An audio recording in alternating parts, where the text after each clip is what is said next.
रात में अचानक जब फ़ोन की घंटी बजी, फ़ोन भारत से था, तो अनु का दिल घबरा गया। फ़ोन से बड़ी माँ के निधन की खबर पाकर अनु अपने को रोक नहीं सकी थी। सुबह की फ़्लाइट की बुकिंग कराने के बाद एक पल को भी नींद नहीं आ सकी। बचपन से बड़ी होने तक की घटनाएं तरतीब बेतरतीब याद आती रही। सच तो ये था कि भारत से जुड़े रिश्ते नाते में बड़ी माँ ही एक संपर्क सूत्र बच रही थी। आज ये सूत्र भी टूट गया। बड़े पापा के स्वर्ग सिधारने के बाद, राकेश भैया की बहुत कोशिश करने के बाद भी बड़ी माँ ने अपना घर और देश नहीं छोड़ा। राकेश भैया अमेरिका बस गए। माँ पापा भी राजीव भैया के साथ ऑस्ट्रेलिया जा चुके थे। घर के नाम पर तो सबके पास वही घर था जहाँ बड़ी माँ अकेली रह गई या छोड़ दी गई थी। ना जाने उनके अंतिम समय में राकेश भैया पहुँच पाए या नहीं। मृत्यु की खबर तो किसी पड़ोसी ने दी थी। अब तो पड़ोसी भी अनु के लिए अजनबी थे। कभी वह जमाना था जब वे सब कितने अपने हुआ करते थे। घर के दरवाजे पर खड़े लोगों के बीच से रास्ता बनाती अनु बड़ी माँ के पार्थिव शरीर के पास जा पहुंची। आंगन में तुलसी चौरा के नीचे गोबर से लिपी धरती पर बड़ी माँ चिर निद्रा में सो रही थी। चेहरे पर वही शांति जिससे अनु अच्छी तरह परिचित थी। अनु को देख कमला काकी आगे बढ़ाई। आ गई बिटिया, दीदी आखिरी समय में तुझे खूब याद करती रही। कमला काकी के सीने पर सिर धरकर अनु रो पड़ी। कमला काकी प्यार से उसकी पीठ सहलाती रह गई। जी भरकर रो चुकने के बाद अनु बड़ी माँ के सिरहाने बैठ गई। पंडित जी गीता का पाठ कर रहे थे। कमला काकी ने धीमे से बताया था, राकेश बाहर की व्यवस्था में व्यस्त है, बहू और बच्चों का आना नहीं हो सका। माँ पापा के लिए बड़ी माँ के शव को रोकने की सलाह पर राकेश भैया ने ना में सिर हिला दिया। गर्मी में इतनी देर तक शरीर रखना पॉसिबल नहीं। पहले ही बहुत देर हो चुकी है। अगर ऐसा ही था तो मॉर्चरी में ही बॉडी रखनी थी। राकेश भैया की बात सही होते हुए भी अनु को बॉडी शब्द चुभ गया। कुछ देर पहले की सजीव बड़ी माँ अब बॉडी भर रह गई थी। बचपन से बड़ी माँ की गोद में खेलते बच्चे आज बड़े हो चुके हैं। राम नाम सत्य के साथ बड़ी माँ ने इस घर से विदा ले ली। अनु से नहाने धोने का आग्रह कर कमला काकी अन्य व्यवस्था में जुट गई थी। बचपन के परिचितों में बस कमला काकी और मनोहर काका ही तो शेष थे। बाकी पड़ोसी अपने अपने बच्चों के साथ कहीं और जा बसे थे। 8 वर्षों में इतना बदलाव अप्रत्याशित होते हुए भी सच था। सिर से नहाकर बाहर आई अनु को घर का सन्नाटा काटने सा लगा। मोहल्ले की अधिकांश औरतें रस्में निभा वापस नहाने धोने जा चुकी थी। रिश्तेदारों के नाम पर था ही कौन। उतनी सी देर में कमला काकी ना जाने कब नहा धोकर केतली में चाय लिए आ पहुंची। माला कमरा आंगन धो कमला काकी के आदेश की प्रतीक्षा में खड़ी थी।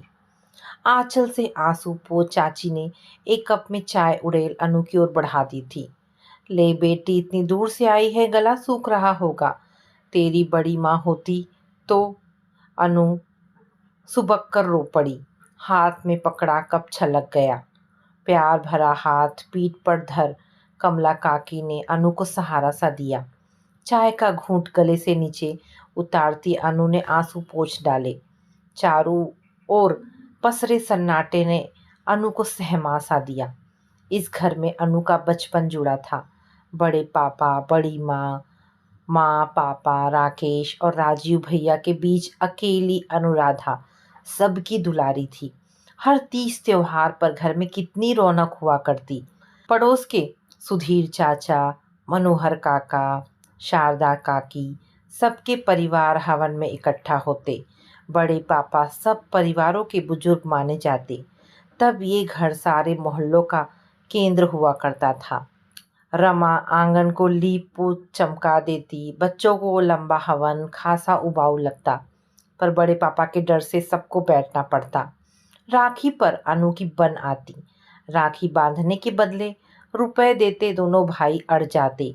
नहीं देंगे रुपया, ये तो पैसा ऐंठने का बहाना है। राजीव भैया की उस बात पर बड़े पापा नाराज हो जाते।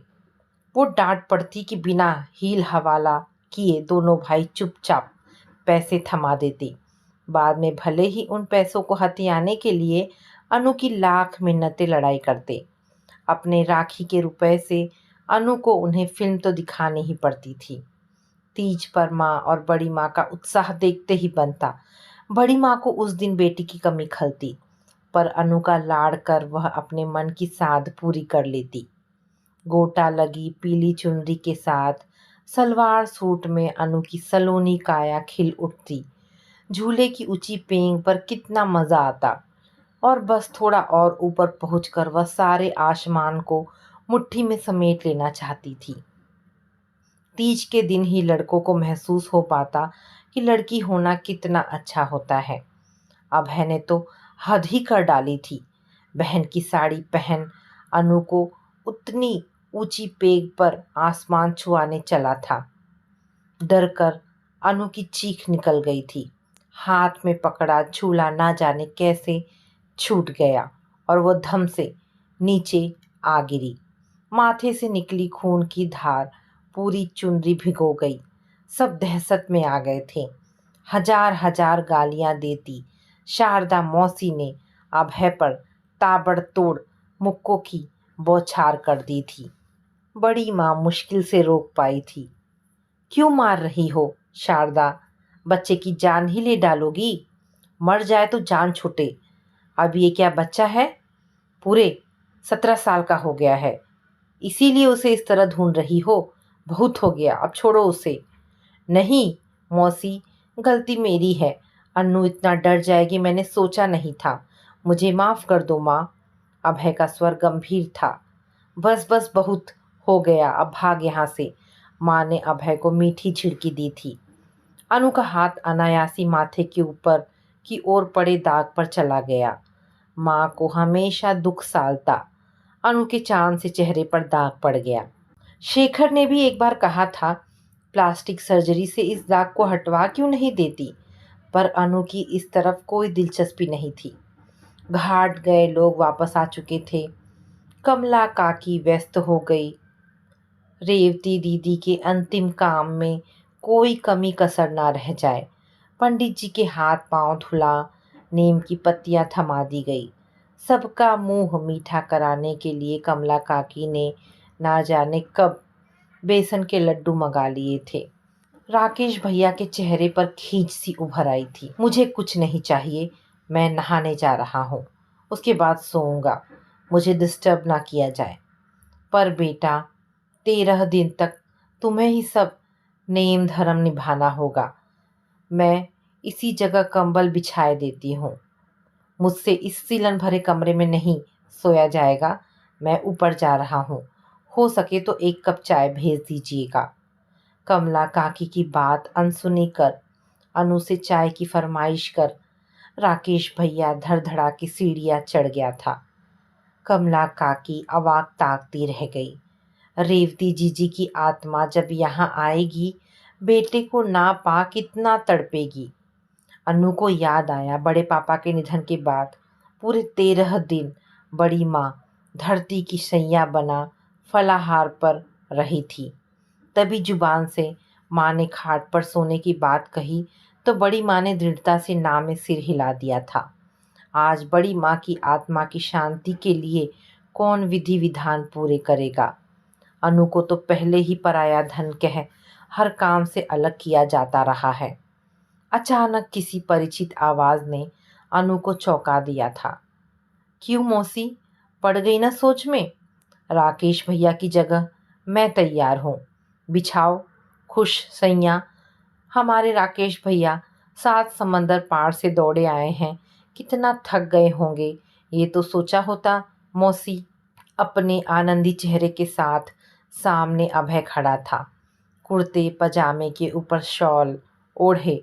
अभय के चेहरे पर उम्र शायद अपना असर डालना भूल गई थी। ये भली कही, बेटे की जगह पड़ोसी को रस्म निभाने की बात पहली बार सुनी। कमला काकी का स्वर खिन्न था। जब बड़ी माँ ने मुझे बेटे की जगह दी तो ये कर्तव्य भी मुझे ही निभाना है मौसी। बोलो क्या करना है? अभय अब गंभीर था। पूरे 13 दिन धरती की सैया पर सोकर नियम से फलाहार पर रह पूजा पाठ करनी होगी। तू मांस मछली भक्षी कर सकेगा? मैं क्या कर सकूंगा उसकी चिंता छोड़ दो मौसी। तुम राकेश भैया को देखो, बड़ा पुण्य पाएगा अब है। रेवती दीदी की आत्मा को शांति मिले भगवान। अपने दोनों हाथ जोड़ सिर से लगा कमला काकी ने अदृश्य को प्रणाम किया था। स्तब्ध अनु ताकती रह गई थी। जिस अभय का इस घर में वैसा अपमान किया गया, वही आज बड़ी माँ के बेटे का फर्ज निभाने आगे बढ़ाया था। शरीर से कुर्ता उतारते अभय की नज़रें अनु पर पड़ी थी। हाथ ठिठक से गए। अनु ने नज़रें झुका ली थी। अनु बिटिया, चल तू भी घड़ी भर आराम कर ले, तब तक इसके लिए मैं आसन बिछा दूं। पंडित जी आते होंगे। निःशब्द सिर झुकाए अनु कमरे से बाहर चली गई, पर पीठ पर गड़ी 2 आंखें उसे अंदर तक उद्वेलित कर गई। माँ पापा के कमरे में सब कुछ वैसा ही व्यवस्थित था। जेठानी देवरानी में अच्छी पड़ती थी। माँ पापा के ऑस्ट्रेलिया चले जाने के बाद भी ये कमरा उनके नाम पर सजा सवरा रहा। उसे किराए पर या किसी और प्रयोजन के लिए इस्तेमाल की बात बड़ी माँ ने शायद कभी नहीं सोची। माँ के पलंग पर लेटी अनु को जोरों की रुलाई आ रही थी। अपने इस घर में कभी उसने ऐसा अकेलापन महसूस नहीं किया। दोनों भाई पढ़ाई के लिए बाहर चले गए, तब माँ बड़ी माँ और मोहल्ले की चाची मौसी के बीच वो कभी अकेली नहीं थी। अतीत का एक नाम याद करने में अनु को संकोच क्यों हो रहा था? अभय ने क्या कभी उसे अकेली रहने दिया था? हमेशा छाया बना अभय अनु का खालीपन भरता रहा। कभी तो उसकी मौजूदगी पर अनु खींच जाती, अनचाहे ही वह उसका अंगरक्षक बन जाता। साथ की सहेलियां जब अभय का नाम ले उसे छेड़ती तो अनु को सचमुच गुस्सा हो आता। अनु की पसंद लायक अभय में था ही क्या? विधवा माँ का इकलौता बेटा, उस पर जमीन जायदाद के नाम पर सिर पर 2 कमरों का छोटा सा मकान भर उसकी पूंजी थी। पढ़ाई लिखाई में सामान्य अभय से किसी को ज़्यादा अपेक्षाएं नहीं थी। कभी अनु को लगता अगर वह उसका पीछा छोड़ पढ़ाई में मन लगाता तो शायद परिणाम अच्छे रहते। अनु के मुंह से निकली बात पूरी करना अभय का परम कर्तव्य होता। राजीव भैया की शादी में अनु ने अपनी छोटी छोटी ज़रूरतों के लिए ना जाने कितनी बार अभय को दौड़ाया था। उस दिन तो हद ही हो गई। पूरे काम निपटा अभय खाने बैठा ही था कि अनु को याद आया कि शाम को पार्टी में पहनने वाले सलवार सूट के साथ की चुनरी टेलर के यहाँ से पीको होकर नहीं आई है।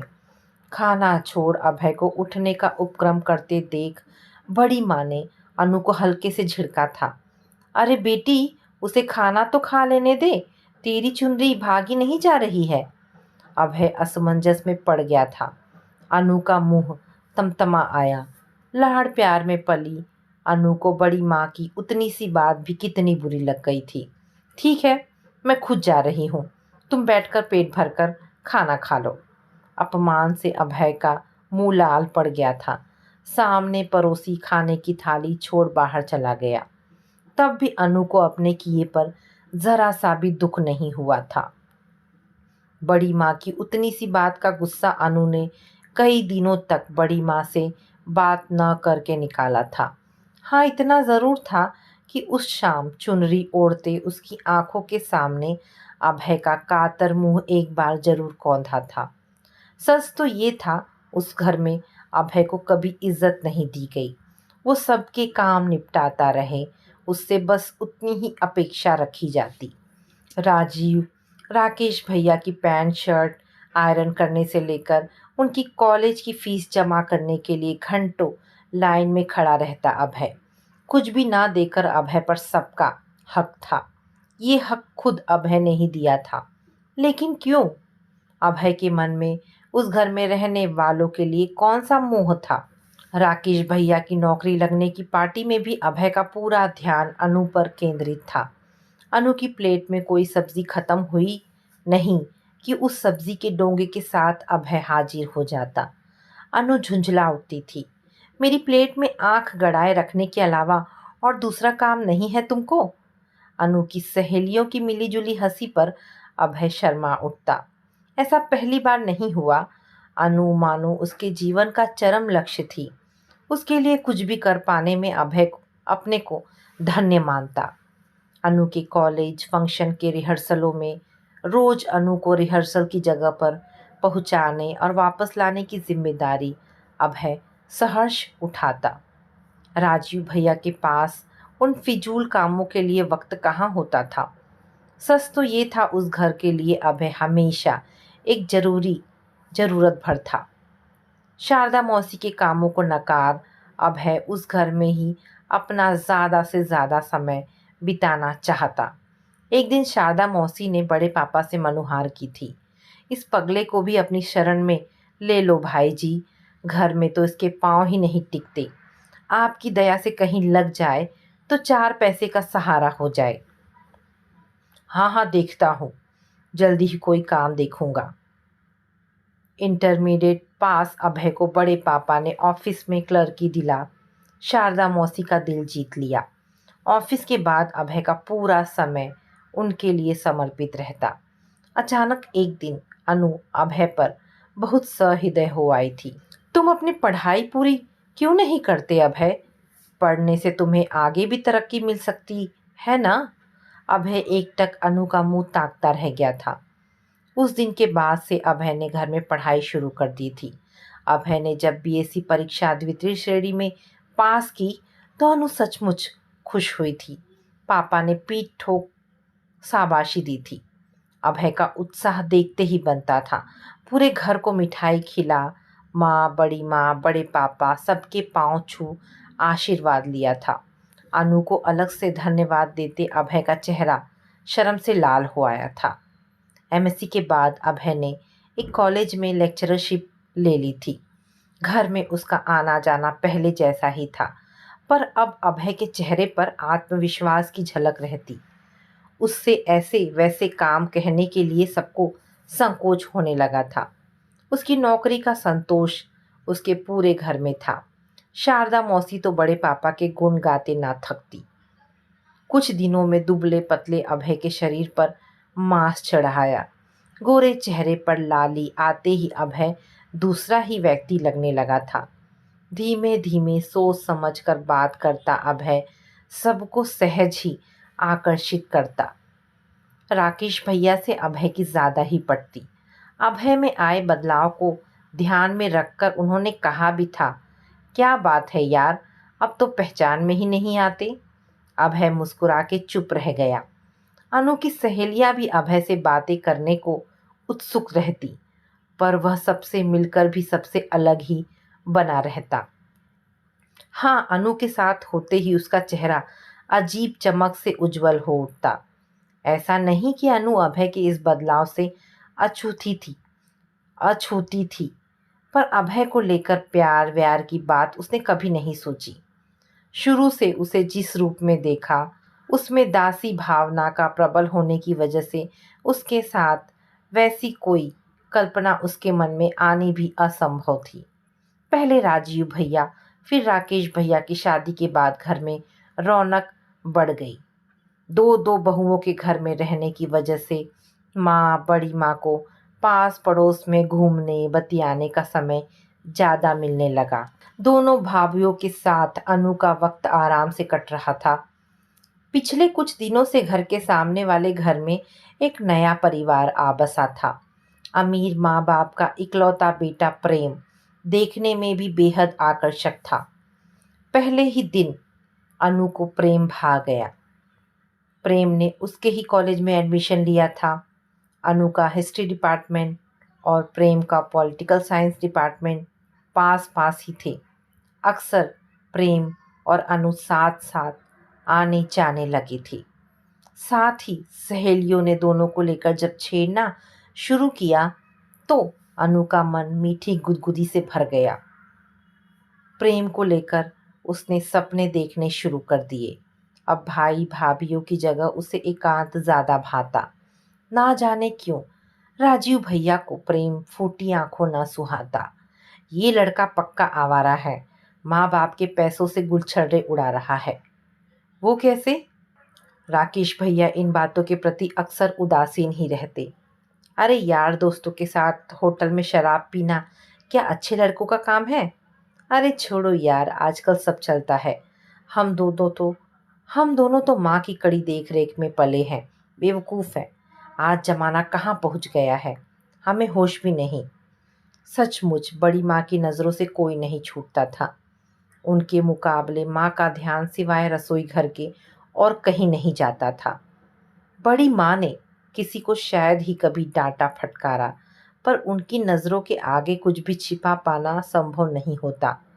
माँ की सिधाई का बड़ी माँ ने कभी फायदा नहीं उठाया। वह उन्हें सच्चे दिल से छोटी बहन का प्यार देती रही। माँ भी उनका खूब सम्मान करती। भगवान ने मुझे बड़ी बहन नहीं दी, उसकी कमी दीदी ने पूरी की है। त्योहार पर पूरे घर के लिए कपड़े बनवाने की जिम्मेदारी बड़ी माँ पर रहती। घर के नौकर नौकरानियाँ भी उनकी दया से अछूते नहीं रहते। देवरानी के बच्चों को उन्होंने कभी पराया नहीं माना। उनको तो ले देकर बस एक राकेश भैया ही थे। बच्चों ने भी कभी अपना पराया नहीं जाना। घर की एकता बनाए रखने में बड़ी माँ का बहुत बड़ा योगदान था। अक्सर देवर के लिए वह बड़े पापा से भी नाराज़ हो जाती। बहुत कम बोलकर भी बड़ी माँ अपनी बात सबसे कह जाती। बड़ी माँ ने अनजाने ही घर के पुरुषों को घरेलू बातों में दखल अंदाजी करने की जगह अपने पर निर्भर बना लिया था। उनके संरक्षण में किसी को शायद ही कोई शिकायत रही हो। पिछले कुछ दिनों से सुमन कॉलेज पिछले कुछ दिनों से अनु कॉलेज से अक्सर देर से आने लगी थी। भोली भाली माँ ने उसके देर से आने का भले ही नोटिस न लिया हो, पर बड़ी माँ ने अचानक पूछ ही लिया था। क्या बात है अनु, तेरी क्लासें क्या देर तक लगने लगी हैं? अनु सकपका गई। हड़बड़ाहट में ठीक बहाना भी नहीं बना सकी थी। वो नहीं बड़ी माँ, मैं रश्मि के साथ चली गई थी ना। अच्छा, तो रश्मि के यहाँ देर हो जाती है। ऐसा कर, उसका टेलीफोन नंबर दे दे, कभी ज़रूरत पर तुझे बुलाना पड़ सकता है ना। नहीं बड़ी माँ, रश्मि के यहाँ फ़ोन नहीं है। देख अनु, हमेशा याद रख, लड़की का चरित्र कांच की तरह होता है। अगर ज़रा सी खरोच भी पड़ जाए तो लाख जतन पर भी नहीं जाता। मेरी बात समझ रही है ना अनु? जी बड़ी माँ। पाँव के नख से जमीन कुरेदती अनु सहम गई थी। बड़ी माँ के निर्देश पर अब कॉलेज से उसे घर ले जाने कभी राकेश भैया आते तो कभी राजीव भैया। जिस दिन अभय उसे कॉलेज से घर ले जाने पहुंचा, वह तमतमा आई थी। अच्छा, तो तुम बड़ी माँ के जासूस हो, घर का भेदी लंका ढाए। कहावत तुम जैसों के लिए ही बनी है। सच मानो अनु, मैंने किसी से कुछ नहीं कहा। नहीं कहा तो क्या बड़ी माँ को सपना आया था? मैं तुम्हारी सारी चालाकी समझती हूँ। काश तुम मेरे मन की बात समझ पाती। मुझे क्या पड़ी है तुम्हारे मन में झांकने की। एक बात और सुन लो, अपनी औकात में रहो। मुझसे ऐसी बात कहने की तुम्हारी हिम्मत कैसे हुई? निःशब्द अभय उसके साथ चलता रहा। घर पहुँचते ही अनु फट पड़ी थी। अगर फिर कभी उस अभय के बच्चे को मुझे लाने भेजा तो मैं घर नहीं आऊँगी। मुझसे गंदी गंदी बातें करता है। मैं बच्ची नहीं हूँ जो रोज़ मुझे कोई लाने पहुँचाने जाए। क्या हुआ, मुझे बता, क्या कहा उस बदमाश ने? उसकी इतनी हिम्मत, टांगे ना तोड़ दी तो मेरा नाम राजीव नहीं। राजीव भैया आवेश में आ गए थे। राजीव, तुम बाहर जाओ। एक बात सुन लो, अभय की टांगे तोड़ने की बात आज कही सो कह ली। आगे कभी ऐसी बात तुम्हारे मुंह से ना निकले। बड़ी माँ के उस दृढ़ स्वर का भैया प्रतिरोध ना कर सके थे। पर अनु नाराज़ हो उठी थी। आप बिना जाने उसका पक्ष ले रही हैं। अच्छा, तो अब अनु बेटी हमें सिखाएगी हम किसके साथ कैसा बर्ताव करें। बड़ी माँ की उस मुस्कान से अनु खिसिया गई थी। मीठी मार शायद उसी स्वर को कहते होंगे। उस दिन के बाद से अनु को कॉलेज से लाने के लिए कोई नहीं गया, पर अनु खुद ठीक समय पर वापस आने लगी थी। राकेश भैया को अमेरिका में एक अच्छे जॉब का ऑफर मिला था। घर में उल्लास और अवसाद का मिश्रित वातावरण था। पहली बार बड़ी माँ का मुंह उदास दिखा। जाने के उत्साह में राकेश भैया ने बड़ी माँ की वो उदासी अनदेखी कर दी। उनका कहना था वहाँ जमते ही बड़ी पापा और बड़ी माँ को अमेरिका बुला लेंगे। राकेश भैया भाभी जाने की तैयारियों में जुट गए थे। मौन रहकर बड़ी माँ उनकी ज़रूरतें पूरी करती रहीं। जाने के दिन राकेश भैया जब बड़ी माँ के पांव छूने झुके तो बड़ी माँ ने उन्हें आशीर्वाद दे आंचल से आंखें पोंछ डाली थी। घबराना नहीं माँ, मैं जल्दी ही तुम्हें ले जाऊंगा। ना रे राकेश, मैं अपना घर छोड़ कहीं नहीं जाने वाली। मैं इस घर में ही भली। वाह माँ जी, जहाँ बच्चे रहे वही घर होता है। राकेश भैया की पत्नी सारिका ने मीठे स्वर में कहा था। जहाँ रहो खुश रहो बहू, यहाँ ये बच्चे भी तो मेरे ही हैं। हो सके तो राकेश को वापस ले आना। अपनी बात कह बड़ी माँ तेजी से मुड़कर घर के अंदर चली गई थी। शायद अपने आंसू दिखाना उन्हें ठीक नहीं लगा था। घर वालों के बीच सबसे समन्वय बना रखने वाली बड़ी माँ ना जाने क्यों सारिका भाभी से कभी ज़्यादा नहीं जोड़ सकी। अपने माता पिता की इकलौती बेटी सारिका भाभी इस घर को कभी भी अपना घर नहीं समझ पाई। राकेश भैया के अमेरिका जाने के पीछे सारिका भाभी का भी बहुत बड़ा हाथ था। शायद इसलिए बड़ी माँ ने उन्हें मन से कभी माफ़ नहीं किया। राकेश भैया और सारिका भाभी के अमेरिका चले जाने के बाद बड़ी माँ ने अपने को कमरे में कैद कर लिया था। अपने अकुशल हाथों में घर की बागडोर पा माँ डर गई थी। बड़ी माँ के हाथ जोड़कर वह उन्हें जबरन कैद से बाहर लाई थी। जी, तुम्हारे बिना ये घर संसार हमसे नहीं चलने वाला है। अगर तुमने घर परिवार नहीं संभाला तो हम अन्न जल त्याग देंगे। हार कर बड़ी माँ घर के कामकाज में फिर जुट गई थी। इन कुछ एक दिनों में अनु बहुत आगे बढ़ गई थी।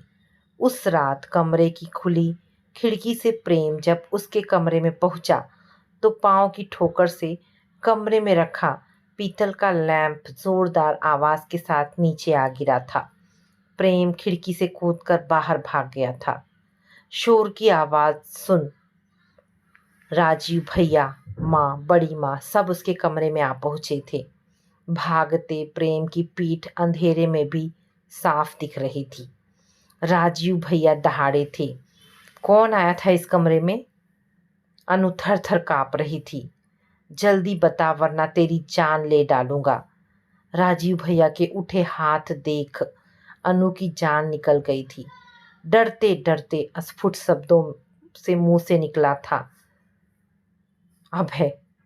क्या उस साले की ये मजाल, जिस थाली में खाता है उसी में छेद करने चला है? आवेश में राजीव भैया सोते हुए अभय को उसके कमरे से खींचकर बाहर ले आए थे। ताबड़तोड़ थप्पड़ घूसों की बौछार के बावजूद अभय मौन बना रहा। शारदा मौसी हाथ जोड़ विनती करती जा रही थी, छोड़ दो बेटा, अभागा जन्मते ही मर क्यों न गया। मैं तो समझी कमरे में सो रहा है। आखिर माँ के बीच बचाव से राजीव भैया ने उसे छोड़ा था, पर वह फुफकार रहे थे, खबरदार जो इस घर में फिर कभी पाँव भी रखा, टांगी तोड़ दूंगा। उस बीच बड़ी माँ ना जाने कहाँ चली गई थी। अच्छा हुआ बड़े पापा के साथ पापा दिल्ली गए थे। पिछले कुछ दिनों से बड़े पापा को सीढ़ियाँ चढ़ने में बहुत तकलीफ होने लगी थी। डॉक्टर ने दिल्ली हॉस्पिटल में जांच कराने की सलाह दी थी। अगर वे लोग घर में होते तो शायद अभय का जिंदा रहना मुश्किल होता। 2 दिन तक घर में मौत सा सन्नाटा छाया रहा। पापा और बड़े पापा के आने से वातावरण और भी बोझिल हो उठा। बड़े पापा को लंग का कैंसर था। सब बातें छोड़ बड़ी माँ पति की परिचर्या में जुट गई। अपनी व्यस्तता के बावजूद उन्होंने पापा से जल्दी अनु की शादी निपटाने की बात दृढ़ स्वर में कही थी। अनु के लिए लड़का खोजने में पापा को ज़्यादा प्रयास नहीं करना पड़ा था। वर्षों पहले लंदन में जा बसे उनके दोस्त को भारतीय पुत्रवधू चाहिए थी। शेखर को पहली नज़र में ही अनु पसंद आ गई। विदाई के समय बड़ी माँ ने गंभीर स्वर में कहा था, मेरी एक बात गांठ से बांध ले अनु, अपनी गलती छिपाने के लिए कभी किसी दूसरे को अपराधी मत बनाना। ऐसा करने से मन की शांति चली जाती है बिटिया। स्तब्ध अनु बड़ी माँ की आंखों में निहारती उनके सीने पर सिर रख जोर से रो पड़ी थी। उसका सिर सहलाती बड़ी माँ ने तसल्ली दी थी, जो गलती हो गई उसे भूल जा अनु, तेरी जगह मैं प्रायश्चित कर लूँगी। मुझ पर विश्वास है ना? हाँ बड़ी माँ, अपने से ज़्यादा मुझे तुम पर विश्वास है। मुझे माफ़ कर दो बड़ी माँ। तब ठीक है, शांत मन अपने घर जा। मन पर किसी तरह का बोझ मत ले जाना बिटिया। ईश्वर तेरा कल्याण करे। लंदन में पति के घर में अनु को पूरा प्यार और सम्मान मिला। शेखर खुले दिल का लड़का था। उसे पाकर अनु का जीवन खुशियों से भर गया। सब कुछ होते हुए भी अनु के अंतर में एक ऐसी गांठ थी जिसे शेखर के साथ शेयर कर पाना असंभव था। कभी रातों में सोई अनु अचानक जागकर पसीने पसीने हो जाती। लगता उस पर कोई वार कर रहा है। सब उसे चोर कहकर पुकार रहे हैं। शेखर परेशान हो उठता, पर अनु बेचैन हो जाती। निरपराध निर्दोष अभय का वह अपमान क्या क्षम्य था? काश आने के पहले वह उसके पाँव में पड़ क्षमा मांग लेती तो उदार अभय क्या उसे माफ़ न करता? अपनी छटपटाहट बेचैनी जीती अनु एक बेटे की माँ बन गई थी। बेटे का नाम उसने निर्भय रखा था। शेखर को वो नाम ज़्यादा नहीं पसंद आया था। ये क्या दकियानुसी नाम रख रही हो, कोई नया नाम क्यों नहीं खोजती? यह निर्भय सा निडर अभय बने, इसलिए ये पुराना नाम ही चलेगा। तुम्हारी मर्जी। उसकी इच्छा देख शेखर ने बहस नहीं की थी। बड़े पापा की मृत्यु पर पहुंची अनु की आंखें अभय को खोजती रही। उस समय बड़ी माँ से कुछ पूछ पाना बहुत कठिन था। राजीव भैया अपने साथ माँ पापा को ऑस्ट्रेलिया ले जा चुके थे। बड़े पापा की मृत्यु पर माँ अकेली ही पहुंची थी। शारदा मौसी माँ के गले लग रो पड़ी थी। रोते रोते उन्होंने बताया था कि किसी छात्रवृत्ति पर अभय विदेश गया हुआ था। जिन्होंने उसे इस लायक बनाया, उनके अंतिम दर्शन भी वह नहीं कर सका। अनु को शारदा मौसी ने प्यार से सीने से चिपका के पूछा था, सुख से तो है ना अनु? तेरा बेटा तो एकदम राजकुमार सा लगता है। शारदा मौसी की बातों में कहीं कोई शिकवा या शिकायत नहीं थी। अनु का मन धरती में गड़ जाने को हुआ था। उसकी वजह से देवी तुल्य शारदा मौसी और अभय को व्यर्थ ही कितना अपमान झेलना पड़ा था। किसी को इतनी आसानी से क्षमा कर देना क्या उतना आसान होता है?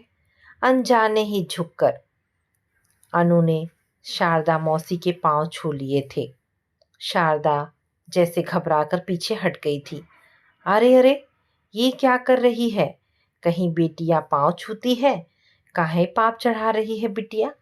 शारदा मौसी संकुचित थी। देवी देवता के पांव छूने से पाप नहीं चढ़ता मौसी। रुलाई रोकती अनु कमरे से बाहर चली गई थी। कमला काकी ने आकर बत्ती जलाई थी। आ अनु, जरा सा मुंह जुठा ले, भूखे पेट सोएगी तो बड़ी माँ की आत्मा को तकलीफ होगी। राकेश तो सुनने वाला नहीं। नीचे सीढ़ियां उतरती अनु की नज़र अभय पर पड़ी थी।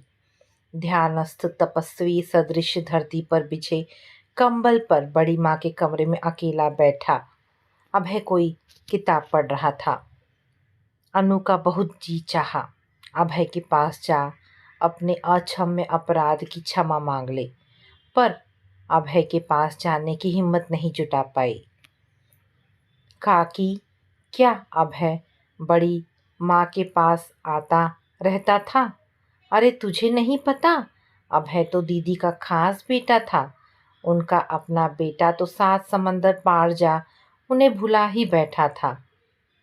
शारदा मौसी कहाँ है? मोहल्ले की कुछ औरतें तीर्थ यात्रा पर गई हैं, वह भी उनके साथ गई हैं। जाना तो मुझे और जीजी को भी था, पर जीजी की तबीयत पहले ही खराब हो गई। उनके बिना मैं कैसे जाती? सोचा था अगले बरस हम दोनों जाएंगे, पर भगवान को कुछ और ही मंजूर था। कमला काकी ने गीली आंखें आंचल से पोंछ अनु के आगे पड़ोस के घर से आया भोजन परोस दिया था। मुझे भूख नहीं है काकी। अरे बिटिया, ऐसे में किसे भूख लगे है, पर रीति रिवाज तो निभाने ही पड़े हैं। फिर ये पापी पेट क्या मानेगा? काकी, अभय ने कुछ खाया? उसे तो 13 दिन फलाहार पर रहना है। शारदा ने बड़े पुण्य किए थे ऐसे बेटे को जन्म दिया।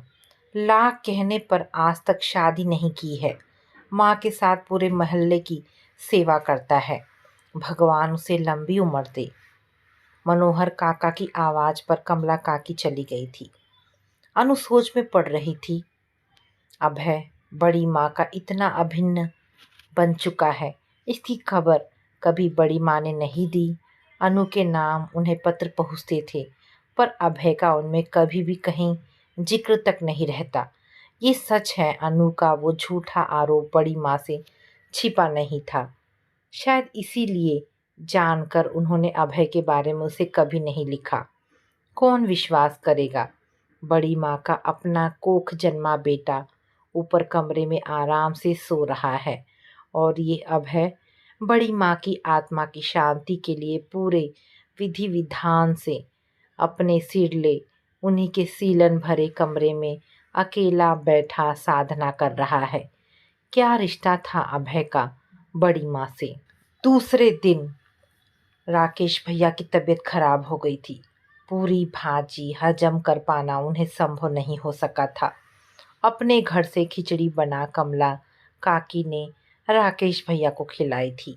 बहुत रोकने पर भी वह पूछ बैठी थी, एक बात बता अनु, जीजी की आत्मा जब अपने कमरे में आएगी, वहाँ बेटे को न पा क्या उनकी आत्मा शांति पा सकेगी? आप चिंता ना करें काकी, शरीर त्यागने के बाद आत्मा सुख दुख से परे हो जाती है। अनु ने भोली काकी को तसल्ली दी थी। 5वें दिन राकेश भैया चले गए थे। अमेरिका से सारिका भाभी का फ़ोन आया था। छोटे बेटे की तबीयत खराब थी, वह हॉस्पिटलाइज था। वैसे भी राकेश ने कहा था कि माँ का काम आर्य समाजी विधि से करने में क्या हर्ज है। उस समय कमला काकी ने उन्हें बताया था, जीजी नेम धर्म वाली स्त्री थी। उनकी आत्मा की शांति के लिए 13 दिन तो नियम से रहना ही होगा। राकेश भैया की समस्या का समाधान अभय ने आगे बढ़कर कर दिया था। जन्म से ना सही, कर्म से तो वह बड़ी माँ का बेटा जरूर था। माँ पापा के आ जाने के बाद घर में जीवन के लक्ष्य दिखने लगे थे। अनु भी उनसे पूरे 1 वर्ष बाद मिली थी। ताज्जुब यही था कि अभय के प्रति माँ पापा भी बेहद सहृदय थे। माँ ने अब अभय के साथ घर को भी संभाल लिया था। कमला काकी उनकी मदद को थी ही। दिन भर काम के बाद माँ थोड़ा सो गई थी। पापा बाहर वाले कमरे में आराम कर रहे थे। धीमे से माँ को सोता छोड़ अनु बड़ी माँ के कमरे में पहुंची थी। उसके पाँव की आहट पर अभय ने नज़रें उठाई थी। उसकी आंखें जैसे चमक सी उठी थी। तुम, आप, उस दिन तुमने सबको सच क्यों नहीं बताया था अभय? इसीलिए इतना अपमान सहा था ना? कि मैं पूरी ज़िंदगी तुम्हारी अपराधिनी बनी रहूं? अनु का चेहरा लाल हो उठा था। एक पल उसकी ओर ताक विस्मित अभय हल्के से हंसा था। इतने दुख के समय ऐसी बातें करना ठीक है अनु? मैं कुछ नहीं जानती, तुम्हें सच स्वीकार करना पड़ेगा। जानते हो, तुम्हारी उस महानता के नाटक की वजह से मैं पश्चाताप की आग में जलती रहती हूँ। अगर उस दिन सच कह दिया होता तो माँ की मार खाकर सब खत्म हो जाता, कोई अपराध बोध तो न सालता। तुम ऐसा ही सोचती हो अनु? हाँ, मैं ऐसा ही सोचती हूँ। उस दिन चुपचाप अपमान सहने के बाद तुमने बड़ी माँ को मेरे विरुद्ध सब कुछ बताकर उनकी सहानुभूति और प्यार पाया है। क्या सच ये नहीं? बड़ी माँ को तो तुम बचपन से जानती हो। सच झूठ के बारे में क्या कभी उन्हें बताना पड़ा था अनु? सवाल पूछती अभय की आंखों ने अनु को तिलमिला दिया था। फिर उस दिन सच क्यों नहीं कह दिया? क्योंकि वही तो सच था। क्या सच था? यही कि मैं रोज तुम्हारे पास पहुंचता था। झूठ, एकदम झूठ। मेरे कमरे में तुम कभी नहीं आए, कभी नहीं। क्या किसी के पास पहुंचने के लिए ज़रूरी होता है कि वह उसके पास सशरीर उपस्थित हो? मतलब? हाँ अनु, आज ये बात स्वीकार करने में मुझे जरा सी भी हिचक नहीं। तब मेरा मन हर पल, हर समय सिर्फ तुम्हारे पास रहता था।